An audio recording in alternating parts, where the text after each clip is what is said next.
नमस्कार मित्रों, स्वागत है आपका ज्ञान गंगा आयुर्वेद क्लासेस में। Myself doctor Anil Kumar Patel, MD Ayurveda, रचना शारीर, असिस्टेंट प्रोफेसर। आज हम लोग धमनी शारीर की व्याख्या करने जा रहे हैं। इससे पहले हम लोगों ने सिरा शारीर के बारे में देखा, तो सिरा शारीर का जो कॉन्सेप्ट था कहीं ना कहीं उसी से संबंधित हम लोग धमनी के बारे में देखेंगे कि कॉन्सेप्ट ऑफ धमनी, अबाउट धमनी क्या है। मीन्स आयुर्वेद में जो वर्ड धमनी शब्द है या धमनी के जो शारीर की बात कर रहे हैं वो क्या है, आइए देखते हैं वन बाय वन।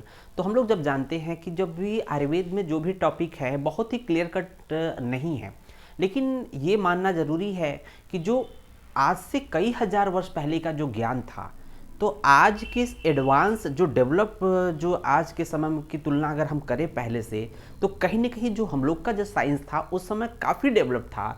बट उसमें जो नॉलेज उन्होंने दिया उस लेवल पे, जो जिस लेवल का नॉलेज उन्होंने दिया वो सही रूप में हमारे तक नहीं पहुंच पाया, ये थोड़ी सी कमी है। अदरवाइज आप सोचें कि आज के जो मॉडर्न से हम लोग कोरिलेट करते हैं कि आर्टरी है तो आर्टरी में हर एक चीज़ क्लियर है, तो ये तो आज का है। बट कई हजार वर्ष पहले ये चीज़ अगर आचार्यों ने, चाहे चरक हो, सुश्रुत ने अपनी बात कही है, तो इसका मतलब कि उनका कितना एडवांस नॉलेज था ये हम लोग कल्पना नहीं कर सकते। तो आइए देखते हैं कि कॉन्सेप्ट ऑफ धमनी क्या है या धमनी शारीर जो हम लोग कहते हैं क्या है। तो देखते हैं धमनी शारीर की व्याख्या करने वाले हैं। सिरा शारीर के बाद हम लोग धमनी शारीर की व्याख्या कर रहे हैं। तो सबसे पहला हेडिंग यहाँ पर कॉन्सेप्ट ऑफ धमनी, मीन्स आप धमनी के बारे में क्या समझते हैं, धमनी जो शब्द है उससे क्या क्या चीज़ें ले सकते हैं कि इसको किससे एक्सप्लेन कर सकते हैं। तो यहाँ देखेंगे धमनी, जैसा कि टर्म है धमनी, धमनी का मतलब होता है कि जिसमें कोई चीज़ धमन हो। धमनी शब्द का मीनिंग क्या होता है, धमन। धमन का मतलब होता है पल्सेशन, जिसका मतलब कि कोई भी चीज़, कोई चीज़ अगर ट्यूबुलर स्ट्रक्चर्स है, अब ये बात है कि ये ट्यूबुलर है कि सॉलिड है, अलग अलग आचार्यों का अलग अलग मत है। फिर भी हम देखते हैं कि कहीं ना कहीं इसमें चाहे सिरा हो, धमनी हो, स्रोतस में, इनमें सभी में जो वहन होता है, रस रक्त आदि का वहन की बात की गई है सिरा, धमनी, स्रोतस के अंतर्गत। तो यहाँ पर जो धमन क्रिया के द्वारा इनका वहन होता है। सिराओं में जो वहन हम लोगों ने बात किया था कि सिरा भी ट्यूबुलर स्ट्रक्चर्स थी और उसमें जो भी रस रक्त आदि धातुओं का जो वहन हो रहा था कहीं ना कहीं वो मृदु गति से हो रहा था। तो उसमें बताया गया था कि मृदु गति से क्यों होता है, क्योंकि जब हम लोग देखते हैं कि जो अगर हम इसको वेन से कोरिलेट करें, अगर एक क्षण के लिए मान लें कि ये वेन है, तो कहीं ना कहीं जो ब्लड वेसल्स होती हैं वो जो रिटर्न ब्लड लाती है, deoxygenated blood from foot to heart towards lower limb to heart की तरफ लाती है। तो उस कंडीशन में क्या होता है, अगेंस्ट ग्रेविटेशनल फोर्स हम लोग को क्या करता है कि उसको फोर्स काम करना पड़ता है। तो उस प्रक्रिया में क्या होता है, जो का मूवमेंट होता है वहाँ पर कोई एक्स्ट्रा तरह से पंपिंग सिस्टम कार्य नहीं कर रहा है, जिसकी वजह जैसा कि हम लोग देखते हैं आर्टरी के केस में, आर्टरी डायरेक्ट जो होती है हार्ट से अटैच होती है और कहीं ना कहीं हार्ट पंपिंग सिस्टम का कार्य करता है, जिसकी वजह से क्या होता है कि वहाँ पर एक प्रेशर के साथ जो भी मटेरियल है, आइदर रस रक्त मांस धातु ए टू जेड जो भी धातुएं हैं, उनका वहन कहीं ना कहीं एक पंपिंग के थ्रू होता है, एक प्रेशर के थ्रू होता है। इसलिए हम कहते हैं धमन। धमन का मतलब यहाँ पर हार्ट से जो अटैच स्ट्रक्चर है उसमें धमन क्रिया होगी। तो जो क्रिया अवे फ्रॉम द हार्ट हो रही है उसमें धमन की प्रक्रिया पाई जा रही है, अर्थात उसको आर्टरी से कोरिलेट कर सकते हैं। तो यहाँ पर जो है धमन का मतलब यहाँ पर पल्सेशन की बात कर रहे हैं, इसका मतलब पल्स से संबंधित यहाँ है। फिर देखते हैं कि आयुर्वेद शास्त्र में ऐसा नहीं कि हम लोग को डायरेक्ट कोरिलेट कर दिए कि धमनी को हम लोग एज ए धमन अर्थात आर्टरी से कोरिलेट कर दिए। आयुर्वेद शास्त्र में क्या है, धमनी को कहीं पर आर्टरी, कहीं पर वेन और कहीं पर नर्व माना गया है। तो कहीं पर धमनी, कहीं पर आर्टरी, कहीं पर ब्रेन भी माना गया धमनी को। तो आइए देखते किसने क्या माना है, यही तो कॉन्सेप्ट ऑफ धमनी है कि अलग अलग आचार्यों का अलग अलग मत हम लोग यहाँ देखेंगे। तो सबसे पहले अगर देखा जाए कि धमनी की जो विस्तृत व्याख्या है, आचार्य सुश्रुत ने बहुत ही क्लियर कट और बहुत ही गजब की व्याख्या दी है इसके विषय में कि धमनी का। और सुश्रुत शारीर 9वें अध्याय में जो 9वां, उन्होंने 10 चैप्टर बताए शारीर स्थान के, लास्ट सेकंड जो चैप्टर है 9th चैप्टर सुश्रुत शारीर 9 का, उस चैप्टर का नाम ही है धमनी व्याकरण शारीर। तो व्याकरण शब्द का मतलब होता है विस्तृत अध्ययन, डिटेल्ड स्ट्रक्चर, डिटेल्ड एक तरह से उसका वर्णन। तो यहाँ पर क्या है, धमनी व्याकरण शारीर, व्याकरण का मतलब होता है उसका विस्तृत वर्णन। तो यहाँ पर उन्होंने बताया है कि धमनी जो है सिरा और स्रोतस से भिन्न है। जबकि हम लोग के आचार्यों ने या जो भी शास्त्रों में वर्णन मिलता है कि धमनी, सिरा, स्रोतस आपस में मिलते जुलते स्ट्रक्चर्स हैं, इसके विषय में बात करेंगे। लेकिन सुश्रुत ने बोला है धमनी जो होती है सिरा और स्रोतस से भिन्न रचना है। तो देखेंगे किस तरह से उन्होंने वर्णन किया, आइए देखते हैं वन बाई वन। तो यहाँ देखेंगे उन्होंने बताया है चतुर्विंशतिर धमनियों नाभि प्रभवा अविरेता, मीन्स जो 24 धमनियां होती हैं वो नाभि से लगी होती हैं। तो कह रहे हैं चतुर्विंशतिर धमनियों नाभि प्रभवा, मीन्स इससे पहले के चैप्टर में, जो चैप्टर की बात करें सुश्रुत 9, उससे पहले के चैप्टर्स में हम लोगों ने बात कर चुके हैं कि जो 24 धमनियां होती हैं, मीन्स गर्भावस्था के दौरान की बात हो रही है। यहाँ पर जन्म के पहले की बाद की बात नहीं हो रही है, जन्म के पहले की बात चल रही है, अर्थात गर्भावस्था के दौरान की बात चल रही है कि गर्भावस्था में जो 24 धमनियां होती है, चतुर्विंशति धमनियों नाभि प्रभवा विविता, मीन्स नाभि से प्रभव मीन्स नाभि से उत्पन्न होती हैं। तो हम लोग बात करके आए हैं, जिस तरह से बात किया था कि सिराएं भी नाभि से प्रभव होती हैं अर्थात उत्पन्न होती हैं, उसी तरह से धमनियां भी नाभि से उत्पन्न होती हैं। ऐसी बात हम लोग पहले कह के आ चुके हैं। फिर आते हैं, देखते हैं कि तत्र केचिद आहु, यहाँ पर थोड़ी से स्टॉप या विराम लगाने की जरूरत है, रुकने की जरूरत है। क्यों? क्योंकि तत्र उसी सुश्रुत बताते हैं कि इस सुश्रुत संहिता में कुछ लोगों का मत है कि तत्र केचिद आहु, कुछ लोग ये बोलते हैं सुश्रुत संहिता में कि सिरा धमनी स्रोतसाम, मीन्स सिरा धमनी और स्रोतस क्या है? अविभाग। विभाग का मतलब होता है कि डिफरेंशिएशन, विभाग का मतलब होता है कि अलग अलग डिपार्टमेंट या अलग अलग होना चाहिए, मीन्स डिफरेंशिएट कर रहा है। बट अविभाग कहने का मतलब कि एक ही है, मतलब कोई डिवाइडेशन नहीं है। तो कुछ आचार्यों के मत से तत्र केचिद आहु सिरा धमनी स्रोतसाम अविभाग। तो कुछ आचार्य सुश्रुत के मत, सुश्रुत संहिता में बोल रहे हैं कि कुछ आचार्य ऐसा कहते हैं कि सिरा धमनी स्रोतस में कोई मतभेद नहीं है, अर्थात सिरा धमनी स्रोतस एक ही रचना है।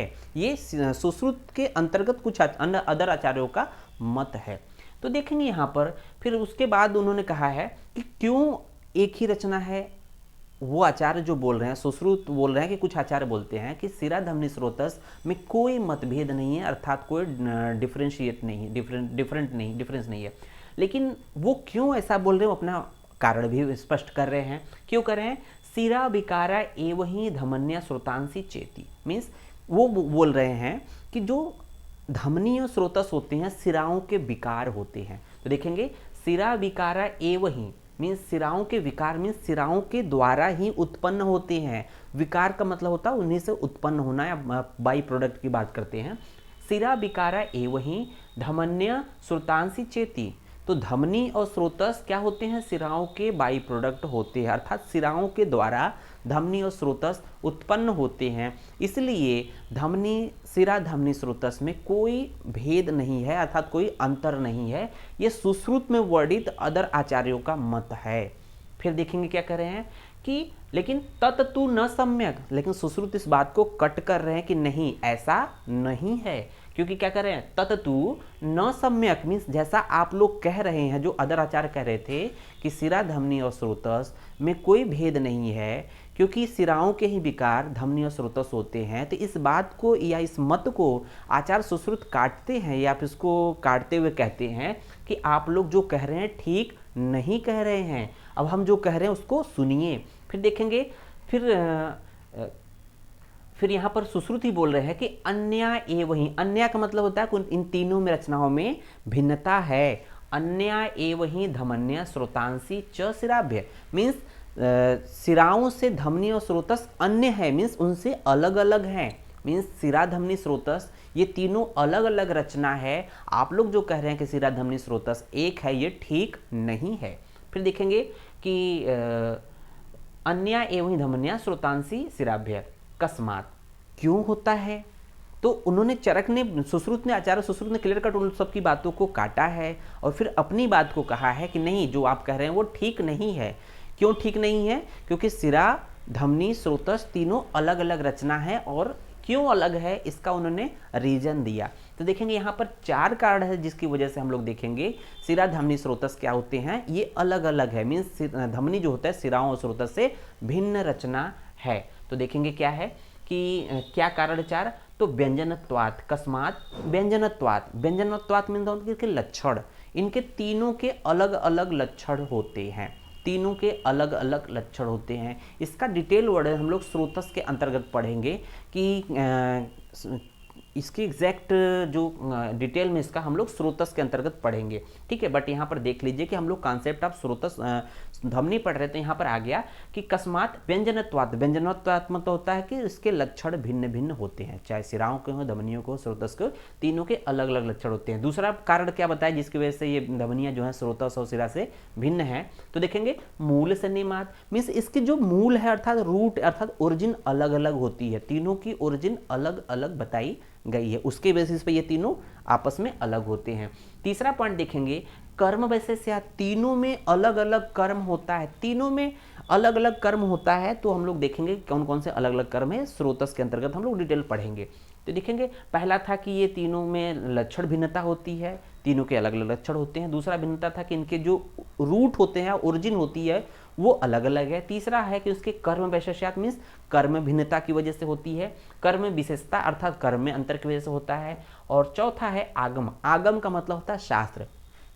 जो भी चीज़ें हम लोग पढ़े, चाहे चरक संहिता पढ़े, चाहे सुश्रुत संहिता पढ़ते हैं, वो हम उसको बोलते हैं आप्तोपदेश। जो ऋषियों के द्वारा जो उपदेश दिया गया उसको बोलेंगे आप्तोपदेश। उस आप्तोपदेश एक तरह से प्रमाण है, इसको हम लोग आगम भी बोलते हैं। तो आगम का मतलब जो कि संहिताओं में वर्णित जो भी चरक हो, सुश्रुत है, ये आगम बोले जाते हैं। तो कह रहा है आगम मीन्स संहिताओं में इनका अलग अलग स्थान पे वर्णन है। ऐसा नहीं कि जहाँ पर सिरा ध्वनि स्रोतस को उन्होंने एक ही जगह पर पटक के रख दिया हो, मीन्स एक ही जगह एक्सप्लेन कर दिया हो, कि एक ही जगह एक्सप्लेन करने से हम कह सकते हैं कि ये सब एक ही रचना है, इसलिए उन्होंने एक जगह वर्णन किया है। बट अलग अलग वर्णन किया है, सिरा का अलग किया, स्रोतस का अलग किया, ध्वनि का अलग किया है। तो ये चार कारण है जिसके बेसिस पे कह सकते हैं कि ये ध्वनि जो होता है सिरा और स्रोतस से भिन्न रचना होती है। उसके बाद उन्होंने कुछ बोला है कि केवलम कर्मत्वात् मीन्स कुछ समानता भी है, मीन्स क्लियर कट भिन्नता तो बता दिया, लेकिन इसके साथ साथ उन्होंने कहा कि थोड़ी सी समानता भी है। तो यहाँ पर चार चीज़ें फिर से आती है कि कौन कौन से पॉइंट्स ऐसे हैं कि जो सिरा ध्वनि स्रोतस में आपस में कॉमन होते हैं।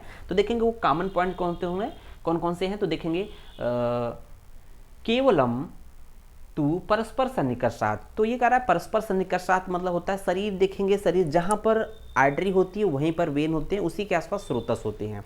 तो शरीर में बिल्कुल आसपास रचना होने की वजह से वो कह सकते हैं कि ये एक इनमें समानता है। दूसरा क्या है सदृश आगमाच, मीन्स शास्त्रों में एक इनका वर्णन लगभग आसपास है, एक जैसे होने की वजह से सबकी जो बारे में पढ़ते तो ऐसा लगता है कि सिरा जब पढ़ रहे हैं तो ऐसा लगता है कि धमनी पढ़ते हैं तो सिरा का भी इसी तरह से वर्णन था। तो इनका वर्णन एक समान होने की वजह से शास्त्रों में इसको बोलते हैं कि इसमें कुछ समानता है। फिर देखेंगे कर्मत्वात्, इसका एक ही, तीनों का एक ही कर्म कॉमन क्या होता है कि सभी लोग क्या करते हैं, ट्रांसपोर्ट करते हैं, वहन करते हैं, या एक स्थान से दूसरे स्थान पर ले जाने का कार्य करते हैं, तीनों का कॉमन फैक्टर हो गया।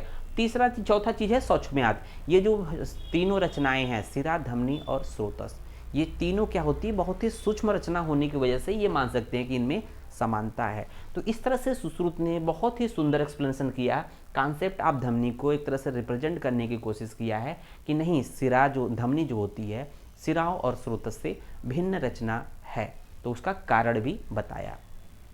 अब हम लोग कॉन्सेप्ट ऑफ ध्वनि के बाद आइए शुरू करते हैं कि उसका सेकंड पॉइंट है निरुक्ति, ध्वनि की निरुक्ति। तो देखते होंगे निरुक्ति, तो निरुक्ति में बताया जाता है कि जो शब्द है वो किससे बना हुआ है। तो देखेंगे ध्वनि जो शब्द है धम धातु से बना हुआ है। तो जैसा कि टर्म है धम धातु, तो यहाँ देख रहे होंगे ध्वनि जो शब्द है धम धातु से बना हुआ है, और धम धातु का मीनिंग होता है धौंकना। जो धौंकना का मतलब ये है कि जिस तरह से लोहार की जो भट्ठी होती है, वो लोहार की भट्ठी में हवा देने के लिए एक पैकेट होता है, मीन्स चमड़े की बनी हुई थैली होती है, उसके थ्रू क्या करता है कि वो हवा देता है भट्टी को, और भट्टी से धुआं निकलता है, आग जलती रहती है। तो जो उसको बोलते हैं धौंकनी, तो चमड़े की एक तरह से थैला बना होता है, उसको बोलते हैं धौंकनी। तो कहीं ना कहीं ध्वनि भी कुछ इसी तरह से शब्द है, मीन्स उसमें भी कुछ एक धमन या पल्सेशन की तरह क्रिया हो रही है, तो इसलिए उसको बोला है धम धातु से, अर्थात धौंकने शब्द से, धम धातु से ध्वनि शब्द की निष्पत्ति हुई है, उत्पत्ति हुई है। तो देखेंगे निरुक्ति हो गई धम धातु से है। फिर बात करते हैं निरुक्ति के बाद व्युत्पत्ति की, ध्वनि शब्द की व्युत्पत्ति के बारे में। चाहे सिरा की बात करें, चाहे ध्वनि की बात करें, चाहे स्रोतस की, निरुक्ति व्युत्पत्ति की जब बात करेंगे तो हम लोग को याद रखना चाहिए कि चरक ने बहुत ही सुंदर इसकी व्युत्पत्ति दी है।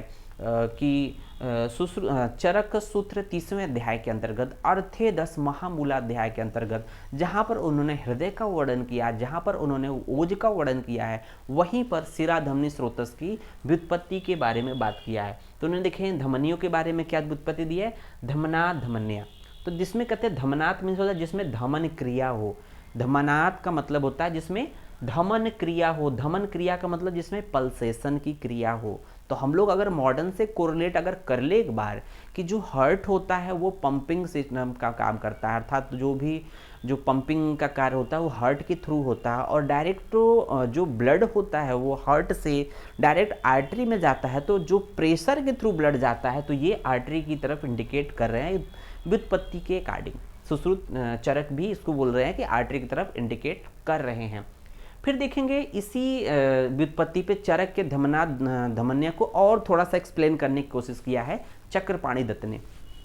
चक्रपाणि ने थोड़ा सा इसको और क्लियर कहा है कि धमनाथ अर्थात जो धमन क्रिया हो रही है, जो भी क्रिया हो रही है मतलब पल्सेशन के साथ हो रही है, वो क्या हो रही है, पूर्णात। वो क्या करते हैं, जो धमनियां है वो पूर्ण करती है किसके थ्रू, वाहियन रस रक्त आदि ने अत्यर्थ है। मीन्स जो धमनियों में जो वहन की क्रिया हो रही है, रस रक्त आदि जो भी पदार्थ है, धातुएं हैं, उनका वहन की क्रिया हो रही है, उसके द्वारा जो शरीर के जो टिश्यू है, ऊतक है, उनका पूर्ण अर्थात उनका पोषण हो रहा है। तो इस तरह से उन्होंने कहा कि धमनाथ इस प्रक्रिया के द्वारा, इस फिनामिना के थ्रू शरीर के धातुओं, शरीर के जो अंग प्रत्यंग है उनका पोषण होता है किसके थ्रू, रस रक्त धातुओं के द्वारा, जो कि धमनियों के द्वारा वहन किए जाते हैं। तो इस तरह से हम लोगों ने निरुक्ति की बात की, व्युत्पत्ति की बात की। आइए बात करते हैं स्वरूप के बारे में। मीन्स धमनियों के स्वरूप से संबंधित हम लोग क्या देखते हैं उसको देखेंगे, धमनियों के स्वरूप को देखेंगे यहाँ पर। तो यहाँ देख रहे होंगे स्वरूप, सुश्रुत सारी 9वें अध्याय में उन्होंने बोला है, क्या बोला है, यथा स्वभावतः खानि मृणालेषु विशेषुच। तो उन्होंने जो धमनियों का स्वरूप बताया है, चरक ने, सुश्रुत ने जो धमनियों का स्वरूप बताया है, एक तरह से जो कमल नाल होता है, कमल का जो डंठल होता है, नाल होता है, नली होती है, उसमें ओपनिंग्स होती है, मीन्स उसमें सुशिर स्थान होता है, तो उससे तुलना की है। तो इसका मतलब कि जो कमल नाल ट्यूबुलर स्ट्रक्चर्स है तो उससे तुलना की है। तो उन्होंने कहा यथा स्वभावतः खानि, मीन्स यथा मीन्स जिस प्रकार से स्वभाव, मतलब स्वभाव रूप से, खानि मीन्स होता है खाली स्पेस या सुशिरता या खाली स्पेस, खाली स्थान। यथा स्वभावतः खानि मृणालेषु विशेषु, मीन्स जो कमल के नाल में जिस तरह से सुशिरता होती है, खाली स्थान होता है, उसी प्रकार से धमनी नाम तथा खानि रसो यचैर उपचीयते।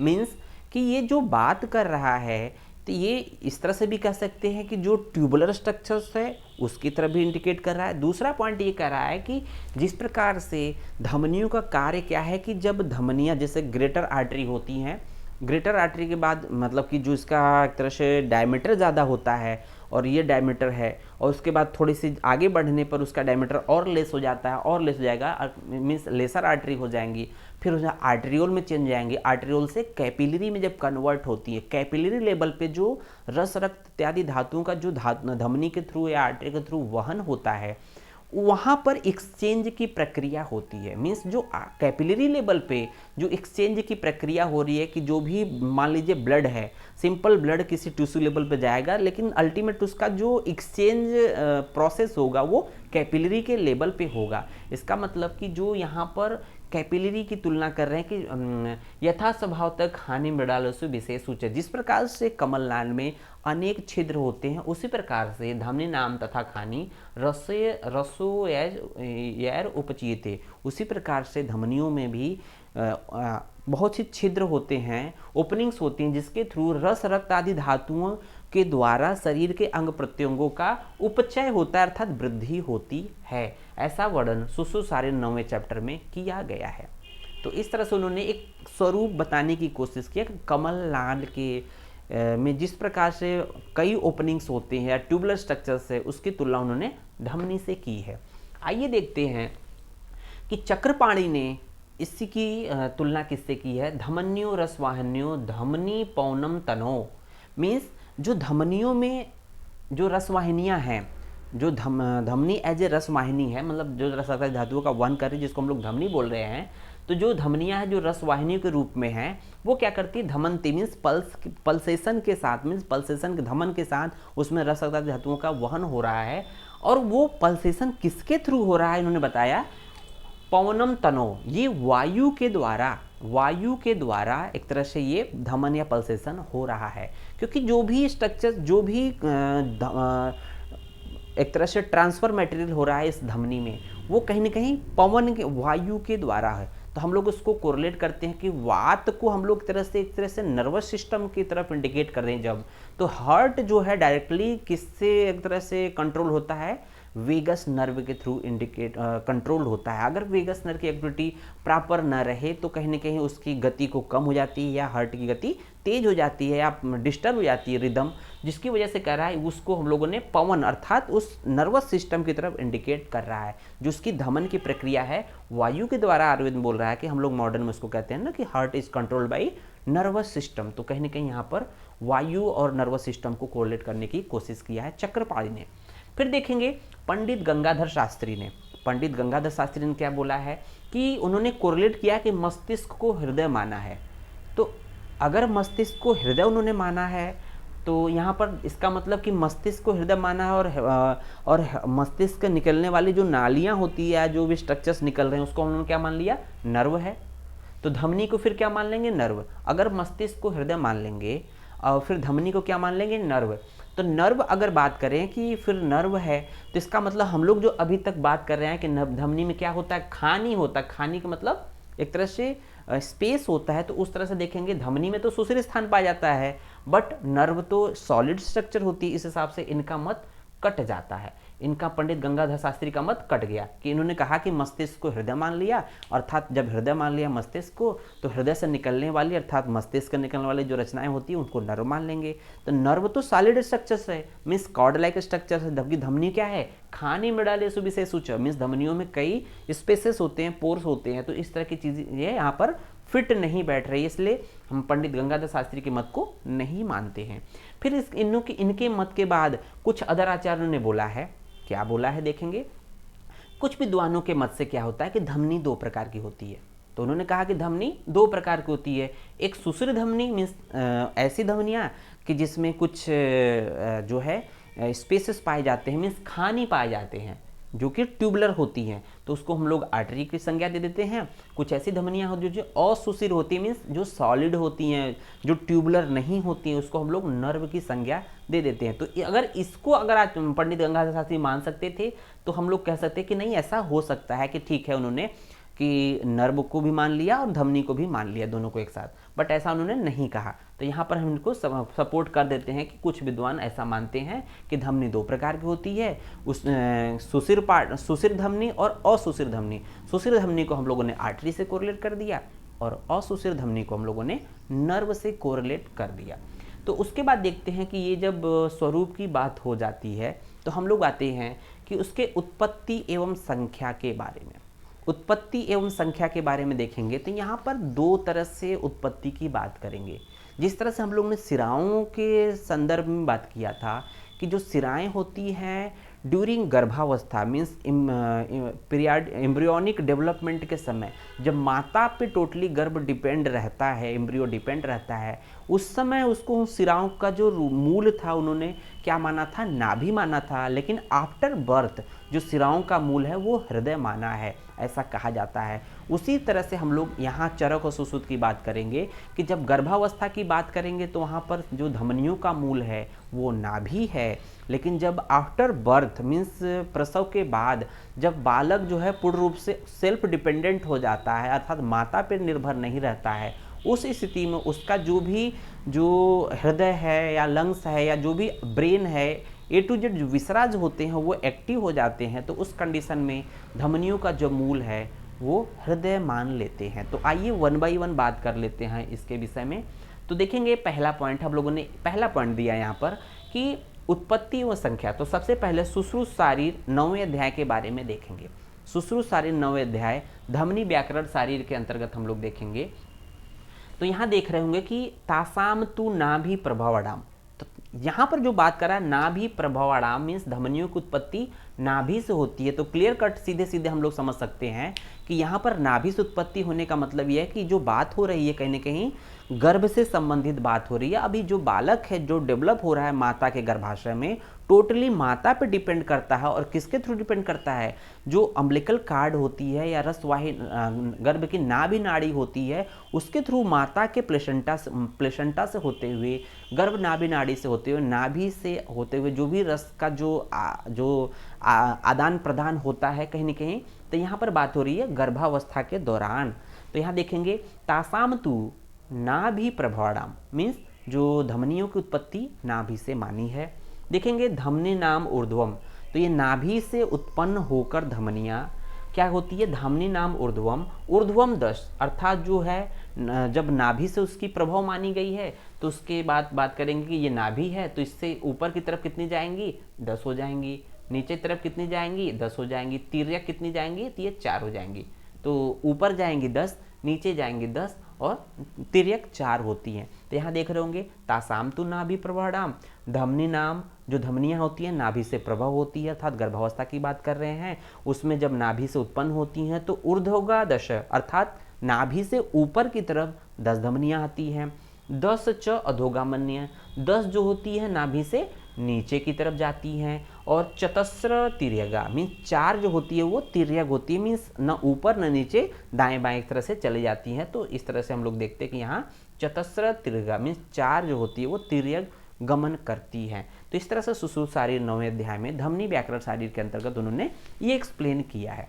तो आइए देखते हैं कि अब गर्भावस्था के बाद सुश्रुत ने गर्भावस्था की कंडीशन के बाद जब बच्चे का प्रसव हो जाता था, डिलीवरी हो जाती है, उसके बाद उन्होंने धमनियों का जो एक तरह से प्रभाव अर्थात उत्पत्ति हृदय बताया है। तो उन्होंने देखेंगे दोनों कंडीशन सुश्रुत ने बताई है। एक तो ड्यूरिंग गर्भावस्था जो है धमनियों की जो उत्पत्ति होती है नाभि होती है या मूल नाभि होती है, लेकिन आफ्टर बर्थ जन्म के बाद धमनियों की उत्पत्ति उन्होंने हृदय माना है। तो देखेंगे यहाँ पर दूसरा पॉइंट है सुश्रुत सूत्र 14वें चैप्टर में, अर्थात 14वें चैप्टर के श्लोक नंबर 3 में बोला है। उस चैप्टर का नाम ही है षोडित वर्णनी अध्याय, अर्थात इस 14वें चैप्टर में सूत्र स्थान के 14वें चैप्टर में रक्त का वर्णन है। तो रक्त का वर्णन इसका मतलब कहीं ना कहीं जो सर्कुलेटिंग सिस्टम है उससे रिलेटेड बात हो रहा है, इसका मतलब हृदय से संबंधित बात हो रही है। तो यहाँ देखेंगे वहाँ पर सुश्रुत ने बहुत ही सुंदर एक्सप्लेनेशन किया है। किस तरह से? सहृदयाच, तो यहाँ पर क्लियर कर दिया सहृदयाच मीन्स जो धमनियाँ होती हैं वो हृदय से अटैच होती हैं, सहृदयाच। ठीक है, तो पहला हृदय का दिया, इससे पहले गर्भावस्था के दौरान उन्होंने कहा था नाभि प्रभाणाम का था, तो धमनियाँ क्या होती है? सहृदयाच, हृदय से अटैच होती हैं। फिर देखेंगे हृदयात चतुर्विंशतिर धमनियाँ मीन्स धमनियाँ जो होती हैं हृदय से उत्पन्न होती हैं, इनकी संख्या कितनी होती है? 24 होती है। तो जिस तरह से उन्होंने नाभि प्रभवा धमनियाँ 24 मानी थी, 10 ऊर्ध्व 10 अधोग और 4 तिर्यक, उसी तरह से उन्होंने जन्म के बाद उन्होंने कहा कि हृदय से धमनियाँ अटैच होती है, अर्थात जन्म के बाद जो होते हैं धमनियाँ हृदय उसकी मूल मानी जाती धमनियों की, उनकी संख्या कितनी होती है? चतुर्विंशतिर धमनियों, 24 धमनियाँ होती है। ये धमनियाँ हृदय में प्रवेश करके क्या करती हैं कि अनुप्रवेशियो ऊर्ध्वगा 10 मीन्स 10 जो होती हैं ऊर्ध्वग अर्थात ऊपर की तरफ जाती हैं, सेम वही नाभि की तरह। 10 च अधोगामन्य 10 जो होती हैं नीचे की तरफ जाती हैं। और चतस्र तिर्यगा मीन्स 4 जो होती हैं वो तिर्यक गमन करती हैं। तो इस तरह से देखा कि आचार्य सुश्रुत ने दोनों कंडीशन को एक्सप्लेन किया। तो पहला कंडीशन था कि गर्भावस्था के दौरान जो धमनियों की जो उत्पत्ति है वो नाभि प्रभाव माना गया है, अर्थात नाभि से उत्पन्न मानी गई है। और आफ्टर बर्थ मीन्स जब बालक जो होता है टोटली सेल्फ डिपेंडेंट हो जाता है, उसके जो विसराज होते हैं वो एक्टिव हो जाते हैं, उस कंडीशन में क्या होता है कि जो धमनियों की जो मूल है या उत्पत्ति हृदय माना गया है। यहाँ पर भी 24 धमनियों की ही बात की गई है और उस 24 धमनियों में 10 धमनियाँ ऊर्ध्वग हैं, 10 धमनियाँ अधोग है और 4 तिर्यक धमनियों की बात की गई है। फिर देखते हैं कि आचार्य चरक ने भी कुछ कॉन्सेप्ट दिए हैं, तो उसको भी जान लेते हैं, क्योंकि चरक ने भी जो एक्सप्लेनेशन किया है चरक सूत्र 30वें अध्याय के 8वें श्लोक में। तो चरक सूत्र 30वें अध्याय था सूत्र स्थान का जो लास्ट चैप्टर है चरक का, अर्थे 10 महामूली अध्याय। एक बात ध्यान रखिएगा कि जब हम किसी बात को दूसरों के सामने रखते हैं तो हमेशा प्रूफ मांगता है कि क्या प्रूफ है। तो जो भी आप बात करिए हमेशा संदर्भ के साथ बात करेंगे तो शायद वो आपकी बात को काटेगा नहीं। तो जब भी बात करेंगे, जो भी बात करिए, उसको रेफरेंस ज़रूर याद रखिए कि रेफरेंस कहाँ से आप बात कर रहे हैं। तो कोई प्रूफ मांगे तो तुरंत बताइए कि जाइए आप इस चैप्टर में आप जाके देख लीजिए। इसका मतलब हम लोग जब भी बात करते हैं तो विथ रेफरेंस बात करते हैं। तो चरक सूत्र 30 में धमनियों की प्रभाव अर्थात उत्पत्ति के बारे में बोला गया। अर्थे 10 महामूली अध्याय। तो यहाँ पर अर्थे का मतलब होता है हृदय। तो यहाँ देखेंगे इस पूरे चैप्टर के नाम में ही सब कुछ छुपा हुआ है। अर्थ का मतलब होता है हृदय। तो वहाँ चैप्टर में बताया गया अर्थ और महत हृदय के पर्याय हैं, सिनोनिम्स है। अर्थ का मतलब हो गया हृदय। हृदय से 10 महामूल 10 धमनियाँ निकलती हैं जो कि महामूल वाली होती हैं।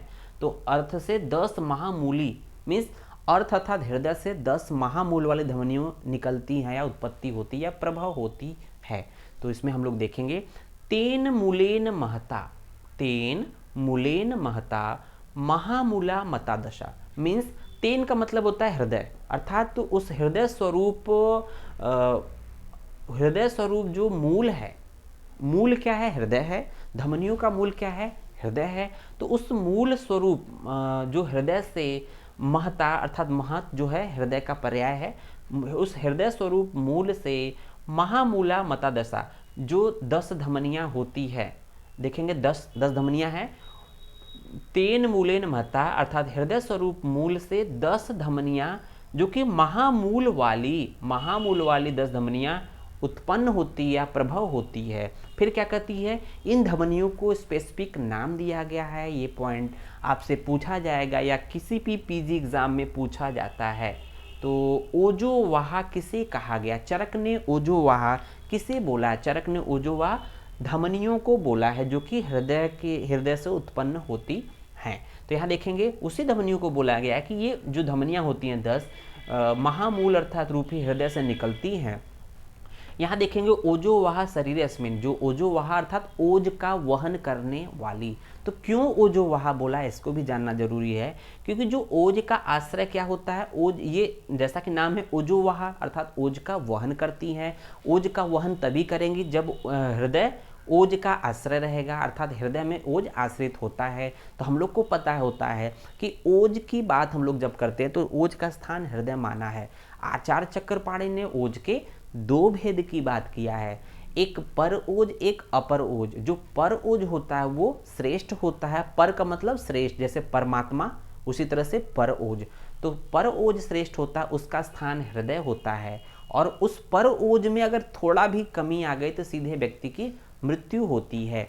जो अपर ओज स्थान होता है, अपर ओज स्थान का जो स्थान होता है वो सर्व शरीर माना गया है। अगर अपर ओज में कोई कमी आ गई तो उसकी वजह से जो हम लोग कहते हैं ना कि ओज क्षय के 3 लक्षण मीन्स 3 प्रकार के ओजो क्षय होते हैं, ओजो विश्रंस, ओजो व्यापद, ओजो क्षय। तो ये अपर ओज के क्षय होने के 3 प्रकार हैं। मीन्स अपर ओज के क्षय के 3 कारण या कह सकते हैं या 3 प्रकार कह सकते हैं।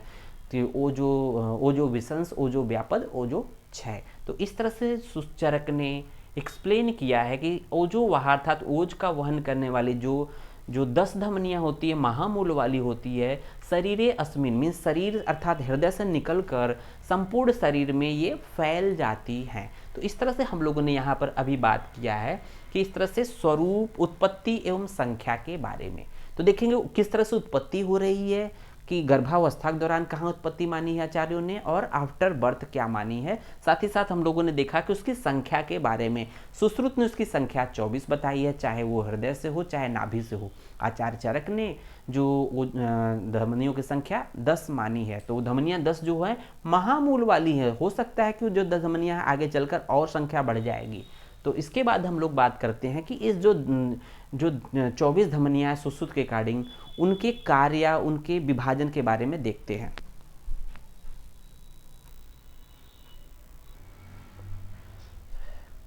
इसके बाद हम लोग धमनियों के विभाग के बारे में देखेंगे कि जो सुश्रुत ने गर्भावस्था के दौरान जो 24 धमनियों का जो प्रभाव अर्थात उत्पत्ति नाभि से मानी है, अब उस 24 धमनियों को उन्होंने किस तरह से अलग अलग डिवाइड किया, अर्थात उन्होंने कहा है ना कि जो 10 धमनियाँ ऊर्ध्वग होती है अर्थात ऊर्ध्वगामी होती है, 10 धमनियाँ जो होती है अधोग होती है अर्थात अधो मार्ग में जाती है, नाभि के नीचे की तरफ जाती है, और 4 धमनियाँ तिर्यक होती है, तिर्यकगामी होती है। तो आइए देखते हैं कि इन जो धमनियों का विभाग है उनका क्या कार्य है या फिर किनका वहन करती हैं, किस तरह से उनका फर्दर डिवाइडेशन होता है धमनियों का, उसके बारे में देखते हैं वन बाय वन।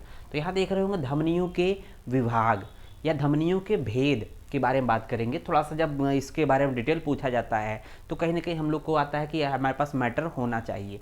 तो देखते हैं यहाँ पर सुश्रुत ने जो 10 धमनियाँ मानी है, ये धमनी के कहाँ की बात कर रहे हैं, ये जन्म के बाद की बात नहीं कर रहे हैं, हम लोग जन्म से पहले की बात कर रहे हैं। अर्थात जो इसका प्रभाव अर्थात नाभि प्रभाव बोला गया है, धमनी नाभि प्रभाव बोला गया, अर्थात धमनी की उत्पत्ति नाभि से मानी गई, अर्थात गर्भावस्था के दौरान की बात हम लोग कर रहे हैं। तो यहाँ देखेंगे सुश्रुत में धमनियों संख्या 24 मानी है। तो ये 24 धमनियाँ हम लोग कहते हैं कि 10 ऊर्ध्वगत अर्थात ऊर्ध्वगामी होती है, 10 अधोगत अर्थात अधोगामी होती है। उसी तरह से देखेंगे 4 जो है तिर्यकगामी होती है। तो वन बाई वन बात करेंगे कि किस तरह से जो 10 धमनियाँ होती है ऊर्ध्वगत अर्थात ऊर्ध्वगामी किस तरह से फर्दर डिवाइड होती है। तो हम लोग देखेंगे यहाँ पर ये जो ऊर्ध्वगामी धमनी होती है, मीन्स नाभि से जिसकी उत्पत्ति हो रही है, ये अब 10 धमनियाँ ऊपर की तरफ बढ़ रही हैं। तो नाभि के ऊपर जब बढ़ेंगे तो यहाँ हृदय होता है, जो थोरेसिक रीजन में लेफ्ट साइड में हृदय की स्थिति होती है। तो कह रहा है कि जो ऊर्ध्वगामी धमनियाँ होती है, जो नाभि से जिनकी ओरिजिन हो रही है, वो क्या हो रहा है, हृदय को प्राप्त होकर, मीन्स नाभि से जब ऊपर बढ़ेंगे तो क्या होगा, हृदय आएगा। हृदय में आने के बाद जो ऊर्ध्वगत धमनी होती है, हृदय को प्राप्त होकर 3 भागों में विभक्त होकर, मतलब हृदय को प्राप्त होती हैं, 10 धमनी आएंगे हृदय की तरफ, उसको प्राप्त होगी, मीन्स हृदय में मिल जाएंगी। अब एक एक धमनी, जो 10 धमनी थी, एक एक धमनी फर्दर 3 पार्ट में डिवाइड जाती हैं। मीन्स कह रहा है हृदय को प्राप्त होकर 3 भागों में विभक्त, 3 भागों में बंटकर या विभक्त होकर क्या होती है, ये संख्या कितनी हो जाती है, 30 हो जाती है। मान लीजिए एक धमनी हृदय को प्राप्त होगी, उसके 3 पार्ट हो जाएंगे तो 1 का 3। उसी तरह से 10 धमनी जो है उसके 3 पार्ट हो जाएंगे तो 10 तिहाई 30 हो जाएगा। तो इससे कह रहा है हृदय को प्राप्त होकर 3 भागों में विभक्त होकर या बंटकर संख्या 30 हो जाती है। अब बात करते हैं कि जो संख्या 30 हो रही है, तो इसका मतलब कि ये ऊर्ध्वग आ रही है, ये संख्या 30 हो रही है।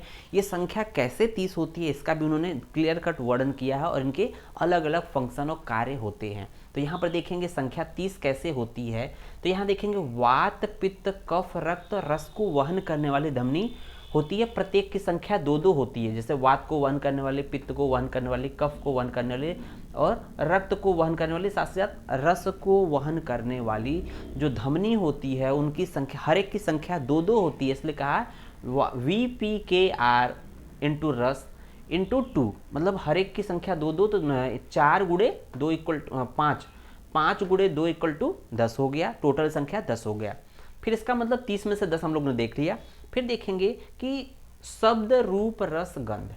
तो यहाँ पर जो शब्द का वहन करने वाली है, शब्द मतलब जो बोल रहे हैं हम लोग, तो बोलने मतलब ऊर्ध्वक धमनी, इसका मतलब कि जो नाभि के एबव हृदय के ऊपर की बात कर रहे हैं, इसका मतलब जो भी ज्ञानेंद्रियों से संबंधित बात है। तो यहाँ देखेंगे शब्द, स्पर्श, शब्द, रूप, रस, गंध। स्पर्श को छोड़कर, स्पर्श की हम लोग बात दूसरी जगह करेंगे। शब्द, रूप, रस, गंध अर्थात जो ज्ञानेंद्रियों के कर्म है वो ऊर्ध्वक धमनी के द्वारा ही वहन होते हैं। तो शब्द को वहन करने वाली, रूप को वहन करने वाली, या रस को वहन करने वाली, या गंध को वहन करने वाली ध्वनियों की संख्या हर एक की 2-2 होती है। इसलिए 4 यहाँ पर 4 गुणे 2 इक्वल टू 8 हो गया। नेक्स्ट देखेंगे कि घोष। घोष का मतलब होता है कि हम उद्घोष करते हैं, बोलते हैं तेज आवाज में, उसको बोलते हैं घोष, उद्घोष। फिर देखेंगे भाषित, मतलब भाषण देना। तो घोष है, 2 घोष के लिए है, 2 भाषण के लिए, 2 स्वपति। स्वपति में होता है 2 सोने के लिए है, और 2 जागरण, 2 जगने के लिए धमनी होती है, और 2 अश्रु, 2 रोने के लिए, अश्रु के वेग, अश्रु के वहन करने के लिए 2 होती है। तो ये देखेंगे 5 हो जाती है, 5 गुणे 2 इक्वल टू 10। तो यहाँ पर देखेंगे ये हर एक की संख्या 2 होती है, इसलिए संख्या 2 गुणे इतना गुणे 2 इक्वल टू 10। फिर देखेंगे कि ये संख्या कितनी जाती है कि 10, 8, 18, 18, 10, 28, 30 टोटल संख्या थी, अब 2 बची हुई है। तो यहाँ कह रहा है 2 धमनियाँ पुरुषों के स्तनों में रहकर। तो ये पॉइंट इंपॉर्टेंट ज़्यादा है, क्योंकि 2 धमनियाँ पुरुषों के स्तनों में रहकर शुक्र का वहन करती हैं। अब इनका स्थान कहाँ है? पुरुष के स्तन में, लेकिन वहन किसका कर रही हैं? शुक्र का वहन कर रही है। इसलिए यहाँ डाउट नहीं होना चाहिए। लेकिन सेम हम लोग जब स्त्रियों की बात करेंगे, ये तो मान लो पुरुषों की बात किया कि दो धमनियाँ पुरुषों के स्तनों में रखकर शुक्र का वहन करती है। अगर यही बात हम लोग स्त्री के संदर्भ में करें तो यहाँ देखेंगे स्त्रियों के स्तनों में रहकर स्तन्य का वहन करती है। तो पुरुषों में शुक्र का वहन करती हैं, स्त्रियों में स्तन्य अर्थात क्षीर का वहन करती हैं। तो ये पुरुषों के या स्त्रियों के स्तनों में रहती हैं, पुरुषों में शुक्र का वहन करती हैं और स्त्रियों में स्तन्य का अर्थात क्षीर का वहन करती हैं। फिर देखेंगे उसके बाद अधोगामी धमनी है। तो अधोगामी धमनी के देखेंगे इसकी संख्या 10 की बताई गई है, हम लोगों ने देखा भी था। तो यहाँ पर देखेंगे जब नाभि से नीचे की तरफ जा रही है धमनी, तो ये जिस तरह से ये हृदय को प्राप्त होकर हर एक धमनी 3 भाग में डिवाइड हो रही थी, उसी तरह से ये जो धमनी है अधोभाग अर्थात नाभि के नीचे जाएंगी। वहाँ पर कहाँ पर विभक्त होंगी? आमाशय पक्वाशय के मध्य। तो नाभि के जस्ट नीचे जब जाती हैं तो आमाशय और पक्वाशय का मध्य पार्ट होता है। नाभि कहीं ना कहीं रीजन आमाशय पक्वाशय के मध्य वाले रीजन रहता है। थोड़ा सा नाभि के जैसे नीचे जाएंगी, हर एक धमनी 3 प्रकार से विभक्त होकर अर्थात 3 भागों में हर एक धमनी विभक्त हो जाएगी। अर्थात एक धमनी अगर 3 भागों में विभक्त हो रही है तो 10 धमनियाँ 30 भागों में विभक्त हो जाएंगी, इन संख्या 30 हो जाएगी। तो यहाँ पर देखेंगे ये संख्या 30 हो रही है, इसका मतलब इसके कार्य किस तरह से, ये संख्या क्या है, ये 300 जो होते हैं इसके कार्य को रिप्रेजेंट कर रहे हैं। तो जिस तरह से देख रहे हो कि हृदय के ऊपर अर्थात जो ज्ञानेंद्रियाँ हैं या जो भी बोलना है, सोना है, जगना है, ये सब चीज़ें क्या है, ऊर्ध्वक भाग से पार्ट है, मीन्स ऊर्ध्वगामी धमनी का कार्य है। उसी तरह से देखेंगे जब अधोग धमनी की बात करेंगे तो वहाँ पर वात पित्त कफ रक्त रस को वहन करने वाली 2 हैं, गुणे 2। तो यहाँ पर 5 हो गया, 5 गुणे 2 इक्वल टू 10 हो गया। तो जहाँ पर इसमें भी कॉमन था, यहाँ पर ऊर्ध्वग और अधोग में वात पित्त कफ रक्त रस यहाँ पर भी था, यहाँ पर भी है, 5 गुणे 10 हो गया। फिर देखेंगे अन्न मतलब जिस रीजन में पाई जा रही है कि आमाशय पक्वाशय मध्य है तो आमाशय से पक्वाशय की तरफ अन्न ले जाएगी।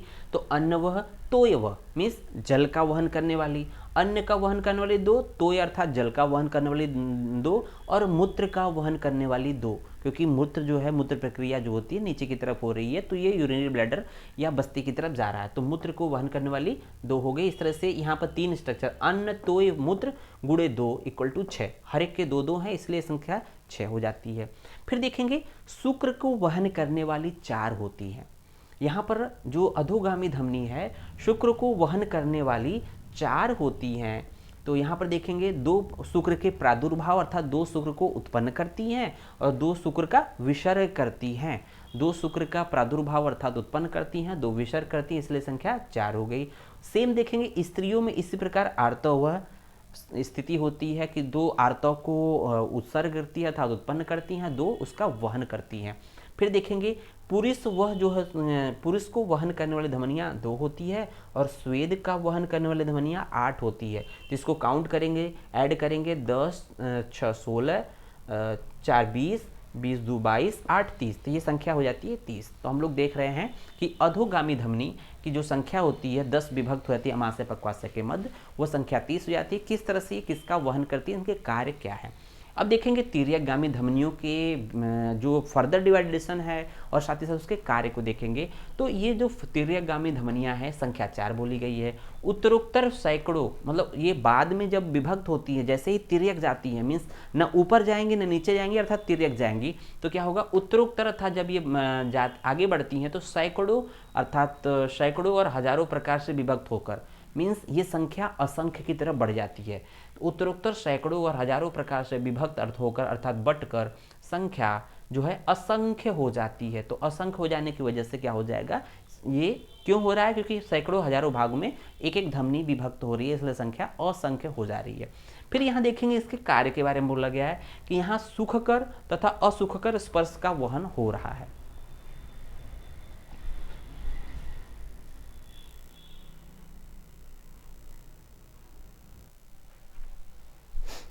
इसके बाद हम लोग धमनियों के महत्व के बारे में देखेंगे। ये लास्ट टॉपिक हम लोग को धमनी शारीर के अंतर्गत हम लोग लास्ट टॉपिक की बात कर रहे हैं, इम्पोर्टेंस ऑफ धमनी। तो आइए देखते हैं कि धमनी का इम्पोर्टेंस किस तरह से। आचार्य सारंगधर ने सबसे पहले देखेंगे कि सारंगधर ने एक बहुत ही सुंदर एक श्लोक दिया हुआ है जिसको हम लोग समझ लेते हैं।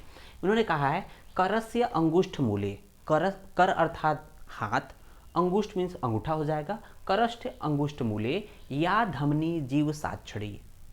धमनी को जीव साक्षड़ी बोला गया है, इंपॉर्टेंट पॉइंट है। तो पूछा जाता है कि जीव साक्षड़ी किसको बोला गया है, धमनी को बोला गया है। तो ध्यान रखिएगा, ये आपके एमसीक्यू या 1 नंबर 2 नंबर में पूछा जा सकता है। करष्ट अंगुष्ठ मूले या धमनी जीव साक्षड़ी। उसके बाद देखेंगे तत्चेष्टया, तत्चेष्टया सुख दुखम गेयम कायस्थ पंडित है। तो इसको हम लोग समझ लेते हैं कि जो कह रहा है कि धमनी क्या है, जीव साक्षड़ी है, मीन्स कि कोई व्यक्ति जीवित है या मृत है। जैसे हम लोग कहते हैं कि कोई व्यक्ति अगर अचेत है तो सबसे पहले हम लोग उसके रिस्पायरेशन को देखते हैं, मीन्स सांस की गति को देखते हैं कि सांस आ जा रहा है नहीं आ रहा है। उसके बाद देखते हैं कि हार्ट धड़क रहा है कि नहीं, हृदय धड़कन है कि नहीं है। साथ ही साथ जो होता है प्यूपिल डायलेट हुआ है नहीं हुआ है। उसी के साथ साथ जो हम लोग देखते हैं पल्स है कि नहीं। तो हम लोग देखते हैं कि जो पल्स का इंडिकेशन क्या है, कि देखते हैं कि पल्स नहीं, इसका मतलब कहते हैं कि ही इज नो मोर या शी इज नो मोर, मतलब वो अब जीवित नहीं है। तो कह रहा है जीव साक्षड़ी मीन्स एक तरह से प्रमाण है। धमनी क्या है, प्रमाण है कि जीवन का कि नहीं। धमनी अगर में पल्स है, अगर उसमें धमक है या पल्स है, तब व्यक्ति जीवित है, अदरवाइज मृत है। तो देखेंगे इसकी स्थिति कहाँ बताई गई है, बिल्कुल काश्यप ने शारंगधर ने बिल्कुल एग्जैक्ट जो हम लोग मॉडर्न में पढ़ते हैं कि जो पल्स लेते हैं अगेंस्ट।